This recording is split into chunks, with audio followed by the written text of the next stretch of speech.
Hello everybody, welcome back as I continue to read Percy Jackson and the Sea of Monsters. Chapter 6, Demon Pigeons Attack.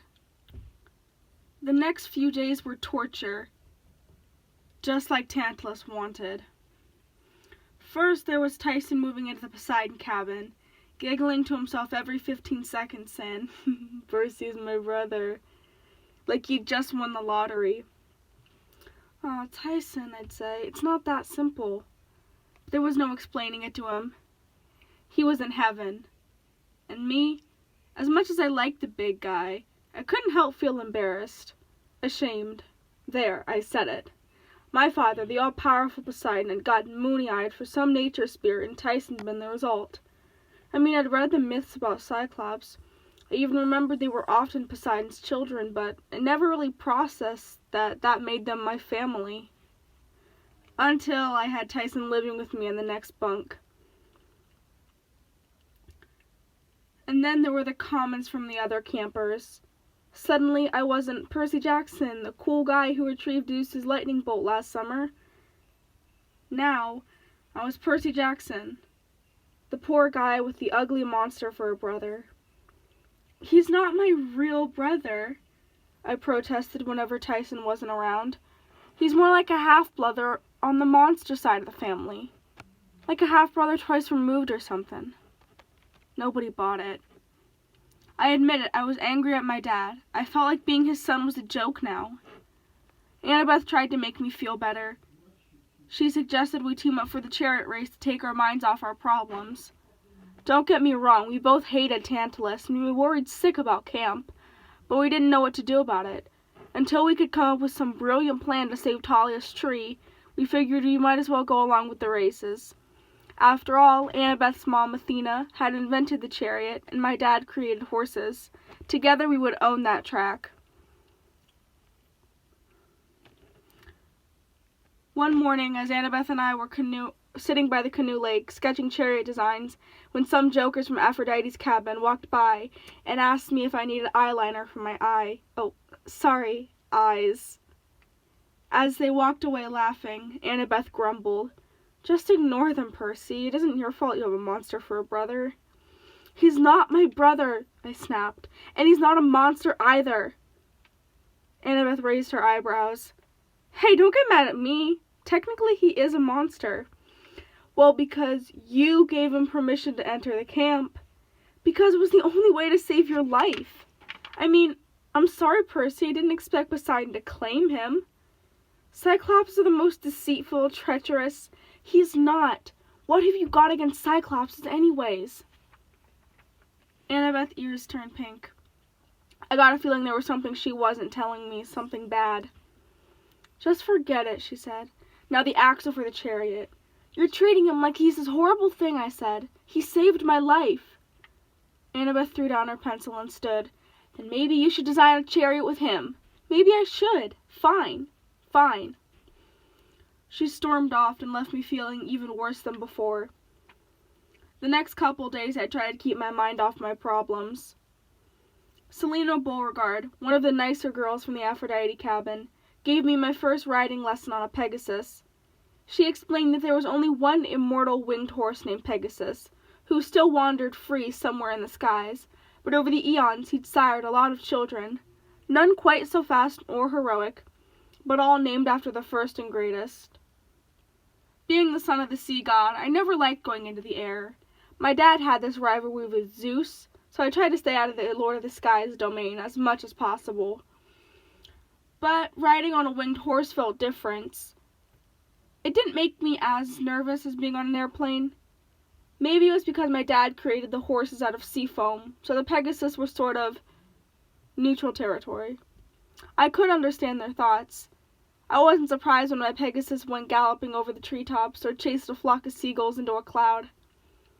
The problem was that Tyson wanted to ride the chicken ponies too, but the Pegasus got skittish whenever he approached. I told them telepathically that Tyson wouldn't hurt them, but they didn't seem to believe me. That made Tyson cry. The only person at camp who had no problem with Tyson was Beckendorf from the Hephaestus cabin. The blacksmith god had always worked with Cyclopses in his forges, so Beckendorf took Tyson down to the armory to teach him metalworking. He said he'd have Tyson crafting magic items like a master in no time. After lunch, I worked out in the arena with the Apollo cabin. Swordplay has always been my strength. People said I was better at it than any camper in the last 100 years, except maybe Luke. People always compared me to Luke. I thrashed the Apollo guys easy. I should have been testing myself against the Ares and Athena cabins, since they had the best sword fighters. But I didn't get along with Clarice and her siblings, and after my argument with Annabeth, I just didn't want to see her. I went to archery class even though I was terrible at it, and it wasn't the same without Chiron teaching it.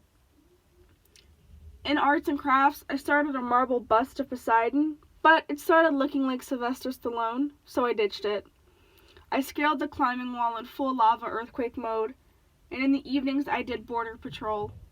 Even though Tantalus had insisted we forget about trying to protect the camp, some of the campers had quietly kept it up, working at a schedule during our free times. I sat at the top of Half-Blood Hill and watched the dryads come and go, singing to the dying pine tree. Satyrs brought their reed pipes and played nature magic songs, and for a while, the pine needles seemed to grow fuller. The flowers on the hill smelled a little sweeter, and the grass looked greener, but as soon as the music stopped, the sickness crept back into the air. The whole hill seemed to be infected, dying from the poison that had sunken into the tree roots. The longer I sat there, the angrier I got. Luke had done this. I remember his sly smile and the dragon claw scar across his face. He pretended to be my friend the whole time, and he'd been serving as Chronos' #1 servant. I opened the palm of my hand. The scar Luke had given me last summer was fading, but I could still see it. A white asterisk-shaped wound where the pit scorpion had stung me. I thought about what Luke had told me right before he tried to kill me. Goodbye, Percy. There's a new golden age coming. You won't be part of it. At night, I had more dreams of Grover. Sometimes, I just heard snatches of his voice. One time I heard him say, "It's here." Another time, he likes sheep. I thought about telling Annabeth about my dreams, but I would have felt stupid. I mean, he likes sheep. She would have thought I was crazy. The night before the race, Tyson and I finished our chariot. It was wicked cool. Tyson had made all the metal parts in the armory's forges. I'd sanded the wood and put the carriage together. It was blue and white with wave designs on the sides and a trident printed on the front. After all that work, it seemed only fair Tyson should ride shotgun with me. I thought I knew the horses wouldn't like it, and Tyson's extra weight would slow us down. As we were turning in for bed, Tyson said, "Are you mad?" I realized I'd been scowling. No, I'm not mad. He laid down on his bunk and was quiet in the dark. His body was too long for his bed, so when he pulled up the covers, his feet stuck out the bottom. I'm a monster. Don't say that. It's okay. I will be a good monster. Then you will not have to be mad. I didn't know what to say. I stared at the ceiling and felt like I was dying, right along with Talia's tree. It's just, I never had a half-brother before. I tried to keep my voice from cracking. It's really different for me, and I'm worried about camp. And another friend of mine, Grover, might be in trouble. I keep feeling like I should be doing something to help, but I don't know what. Tyson said nothing. I'm sorry, I told him. It's not your fault. I'm mad at Poseidon. I feel like he's trying to embarrass me, like he's trying to compare us or something, and I don't understand why. I heard a deep rumbling sound. Tyson was snoring. I sighed. Good night, big guy. And I closed my eyes too. In my dream, Grover was wearing a wedding dress. It didn't fit him very well. The gown was too long and the hem was caked with dried mud. The neckline kept falling off his shoulders. A tattered veil covered his face. He was standing in a dark cave lit only by torches. There was a cot in one corner and an old-fashioned loom in the other. A length of white cloth, half woven on the frame. He was staring right at me, like I was a TV program he'd been waiting for. "Thank the gods," he yelped. "Can you hear me?" My dream self was slow to respond. I was still looking around, taking in the stalactite ceiling, the stench of sheep and goats, and the growling and grumbling and bleating sounds that seemed to echo from behind a refrigerator-sized boulder, which was blocking the room's only exit, as if there were a much larger cavern beyond it. "Percy," Grover said, "please, I don't have the strength to project any better. You have to hear me." "I hear you," I said. "Grover, what's going on?" From behind the boulder, a monstrous voice yelled, "Honey, are you done yet?" Grover flinched. He called out in a falsetto, "Not quite. A few more days."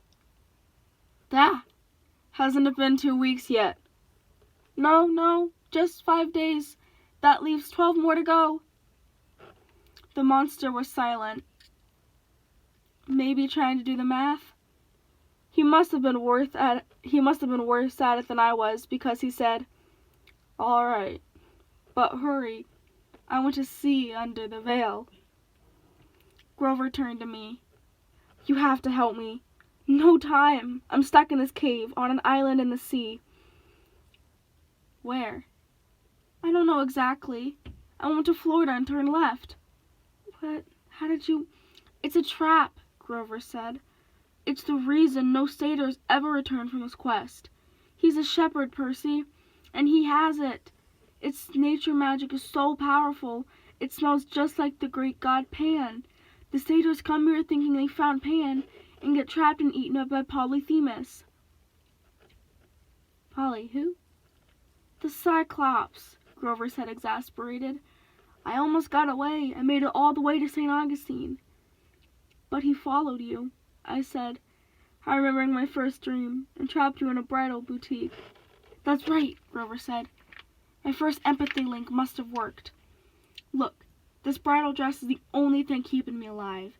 He thinks I smell good, but I told him it was a goat-scented perfume. Thank goodness he can't see well. His eye is still half blind from the last time somebody poked it out.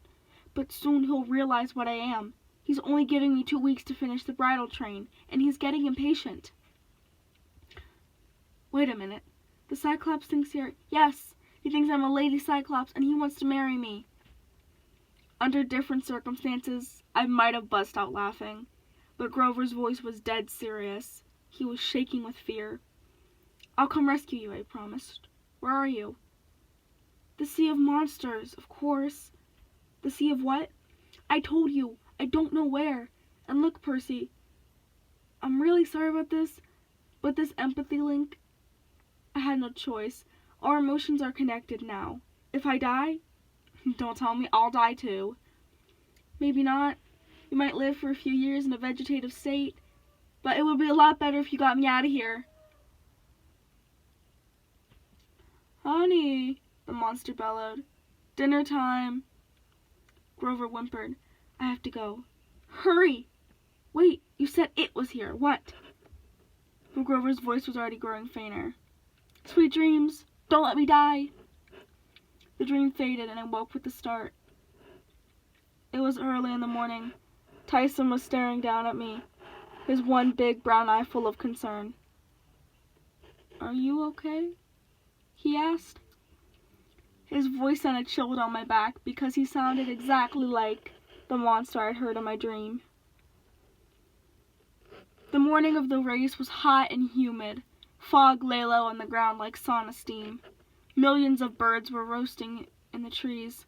Fat gray and white pigeons, except they didn't coo like regular pigeons. They made this annoying metallic screeching that reminded me of a submarine radar. The racetrack had been built in a grassy field between the archery range and the woods. Hephaestus' cabin had used the bronze bulls, which were completely tame since they had their heads smashed in, to plow an oval track in a matter of minutes.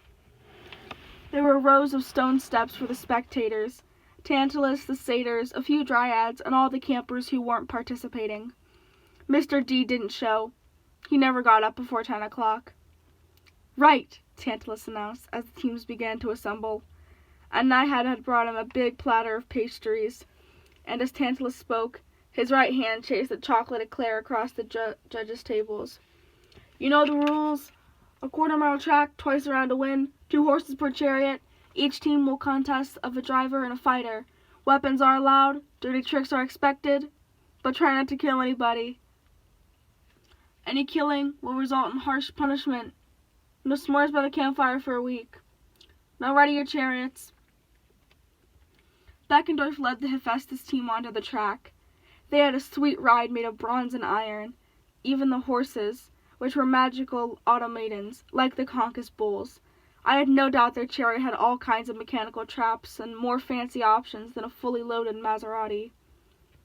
The Ares chariot was blood red and pulled by 2 grisly horse skeletons. Clarice climbed aboard with a batch of javelins, spiked balls, and a bunch of other nasty toys. Apollo's chariot was trim and graceful and completely gold, pulled by 2 beautiful Palaemons. Their fighter was armed with a bow, though he had promised not to shoot regular pointed arrows at the opposing drivers. Hermes' chariot was green and kind of old-looking, as if it hadn't been out of the garage in years. It didn't look like anything special, but it was manned by the Stoll brothers, and I shuddered to think what kind of dirty tricks they schemed up. That left 2 chariots, one driven by Annabeth and the other by me. Before the race began, I tried to approach Annabeth and tell her about my dream. She perked up when I mentioned Grover, but when I told her what he'd said, she seemed to get distant and suspicious. "You're trying to distract me," she decided. "What? No, I'm not." "Oh, right, like Grover would just so happen to stumble across the one thing that could save the camp." "What do you mean?" She rolled her eyes. "Go back to your chariot, Percy." "I'm not making this up. He's in trouble, Annabeth." She hesitated. I could tell she was trying to decide whether or not to trust me. Despite our occasional fights, we'd been through a lot together, and I knew that she would never want anything bad to happen to Grover. "Percy, an empathy link is hard to do. I mean it. It's more likely you're dreaming." "The Oracle," I said. "We could consult the Oracle." Annabeth frowned. "Last summer, before my quest, I'd visited the strange spirit that lived in the big house attic. It had given me a prophecy that came true in ways I'd never expected. The experience had freaked me out for months. Annabeth knew I'd never suggest going back there if it wasn't completely serious." Before she could answer, a conch horn sounded. "Charioteers," Tantalus called. "To your mark." "We'll talk later," Annabeth told me. "After I win." As I was walking back to my own chariot, I noticed how many more pigeons were in the trees now, screeching like crazy, making the whole forest rustle. Nobody else seemed to be paying them much attention, but they made me nervous. Their eyes seemed shinier than regular birds. Tyson was having trouble getting our horses under control. I had to talk to them for a long time before they would settle down. "He's a monster," they complained to me. "He's a son of Poseidon," I told them, "just like me." "No," they insisted. "Monster, horse eater, not trusted." "I'll give you sugar cubes at the end of the race," I said. "Sugar cubes?" "Big sugar cubes. And apples. Did I mention the apples?" Finally, they agreed to let me harness them. Now, if you've never seen a Greek chariot, it's built for speed, not safety or comfort. It's basically a wooden basket open at the back, mounted on an axle between 2 wheels. The driver stands up the whole time, and you can feel every bump in the road. The carriage is made of such a light wood that if you wipe out, making the hairpins turn at either end of the track, you'd probably tip over and crush both the chariot and yourself. It's an even better rush than skateboarding.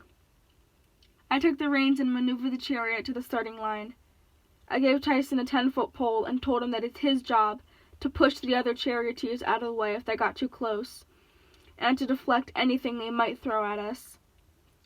"No hitting ponies with a stick," he insisted. No, I agreed. Or people, if you can help it. We're gonna run a clean race. Just keep the distractions away and let me concentrate on driving. We will win, he beamed. We're so gonna lose, I thought.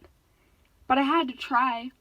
I wanted to show the others, well, I wasn't sure exactly, that Tyson wasn't a bad guy. Maybe that I wasn't ashamed of being seen with him in public. Maybe that they hadn't hurt me with all their jokes and name-calling.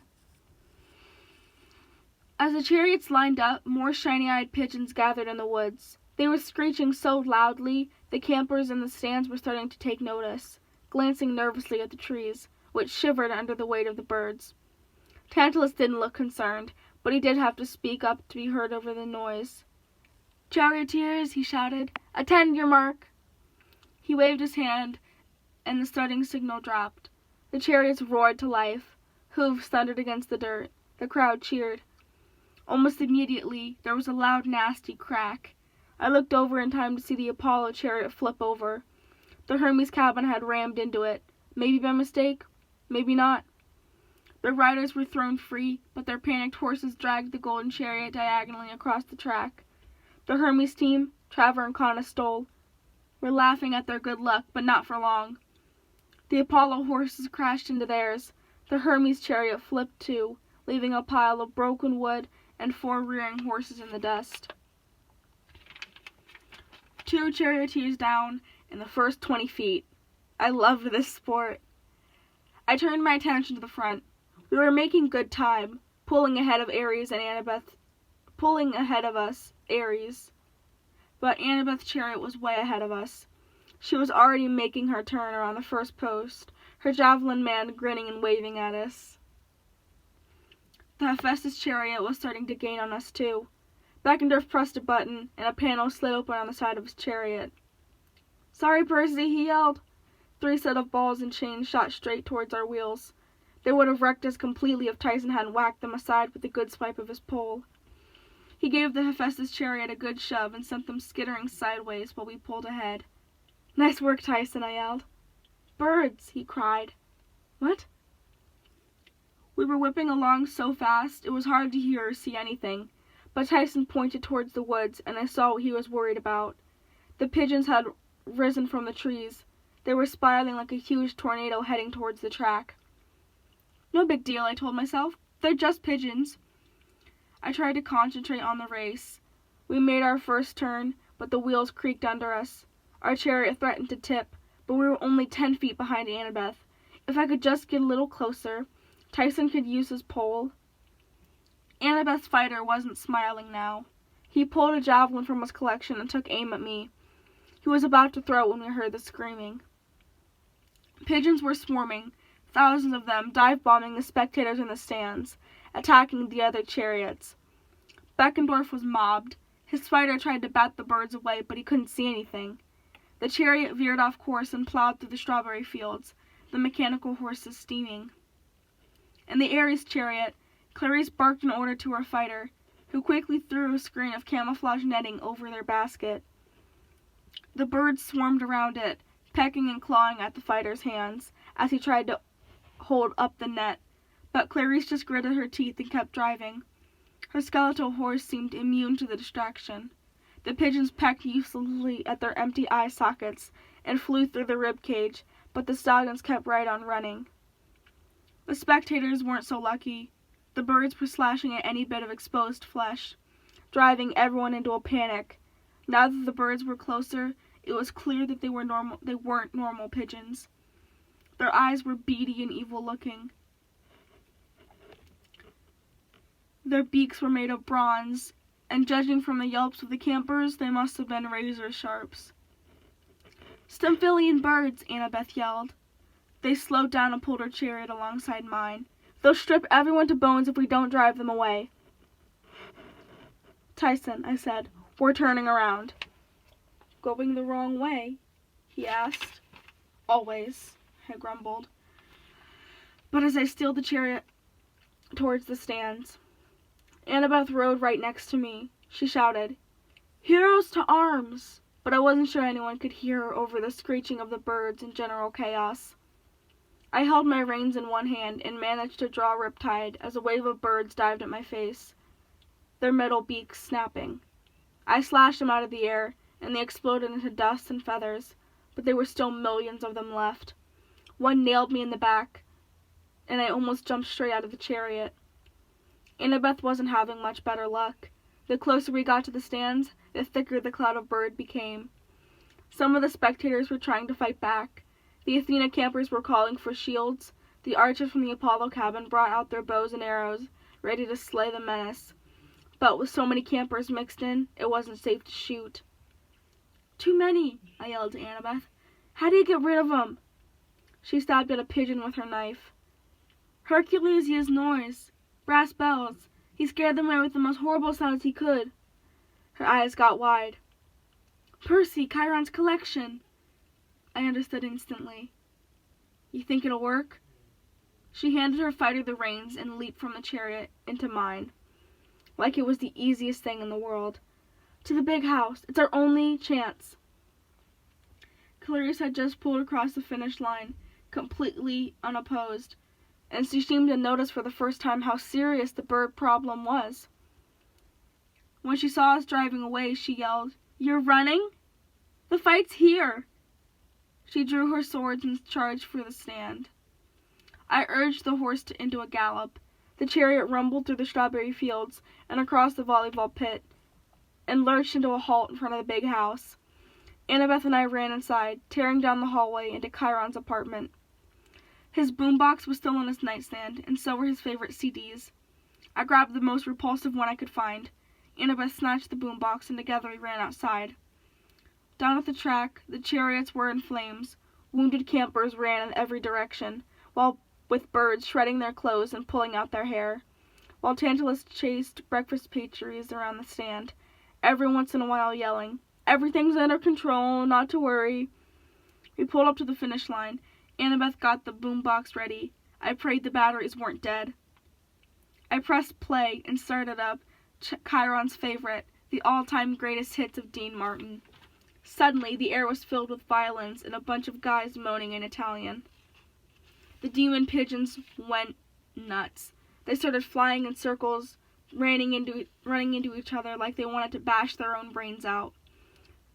When they abandoned the track altogether and flew skyward in a huge dark wave. "Now!" Annabeth shouted. "Archers!" With clear targets, Apollo archers had flawless aim. Most of them could knock 5 or 6 arrows at once. Within minutes, the ground was littered with dead bronzed beak pigeons, and the survivors were in a distant trail of smoke on the horizon. The camp was saved, but the wreckage wasn't pretty. Most of the chariots had been completely destroyed. Everyone was wounded, bleeding from multiple bird pecks. The kids from the Aphrodite cabin were screaming because their hair had been ruined and their clothes had been pooped on. "Bravo," Tantalus said, but he wasn't looking at me or Annabeth. "We have our first winner." He walked to the finish line, and he awarded the golden laurels to the race for a stunned-looking Clarice. Then he turned and smiled at me. "And now to punish the troublemakers who disrupted the race." That was the end of Chapter 6. Thank you so much for joining me.